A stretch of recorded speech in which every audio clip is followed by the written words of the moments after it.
Can I ask you, how's your soul? If you're anything like me, there's probably not a simple answer to that question. Sure, we could do the typical British thing and say, I'm doing just fine and move on. But how many of us are doing just fine, honestly? Let's be real for a moment. In recent weeks, as the spread of coronavirus has gained pace across the world, it's brought with it a gathering storm of uncertainty and change. The dark clouds of grief and fear seem much closer than before. And for many of us, it's taking its toll on our souls. Perhaps you sense the storm within you. Are you carrying a burden of worry? Do you feel the pain of loss? Are you lonely or disappointed or scared? Maybe it feels like you're riding the waves of your emotions. One day you're at peace and praising God for the blessings of lockdown life, and the next, you're just down for no apparent reason. What shall we do with our restless souls? Can I suggest we follow the example of those who have gone before us and sing to the Lord? Joining with David in the cave, Paul in prison, and the saints who have sung through the centuries, let us sing to the Lord, to the one who says to restless souls, be still and know that I am God. Psalm 46:10. And can I suggest we join with our sister Katrina von Schlegel and consider the song she wrote in the early 1700s. It's called Be Still My Soul. There's a link to a beautiful version by Emu Music below this video, and there's a link to the whole text as well. Singing this hymn the first Sunday of lockdown will be a lasting memory for me.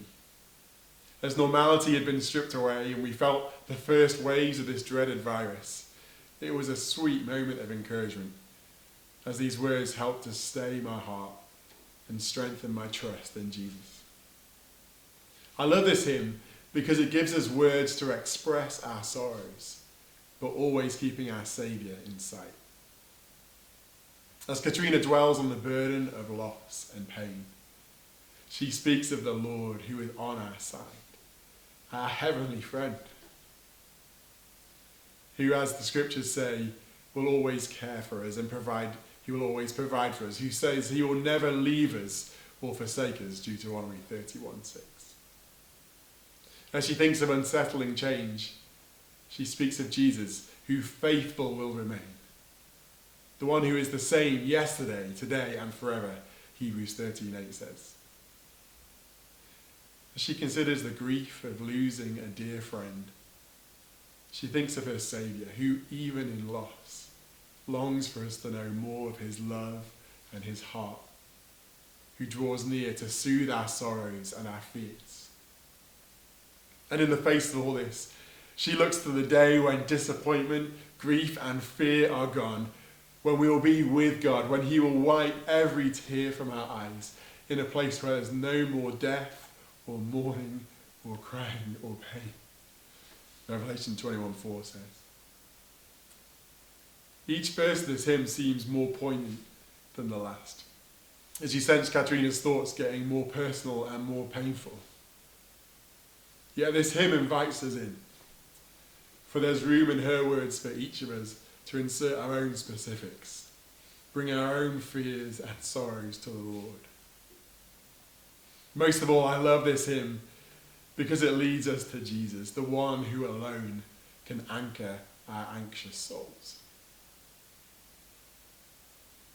For as the writer to the Hebrews says, we have this hope as an anchor for the soul, firm and secure. It enters the inner sanctuary behind the curtain where our forerunner Jesus has entered on our behalf.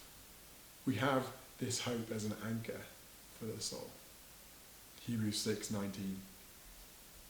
Our hope rests on Jesus. He has gone before us. He has beaten sin and death, and now he's in heaven, where we'll be with him one day. If you don't know this hope, can I encourage you to take a step forward and find out more about Jesus? This security is available for all who will put their trust in him. And for those of us who know this hope, Let's keep on singing songs like this through the crisis and throughout our lives until we rest safely in our Saviour's presence, where we'll join in singing the nobler, sweeter song of heaven.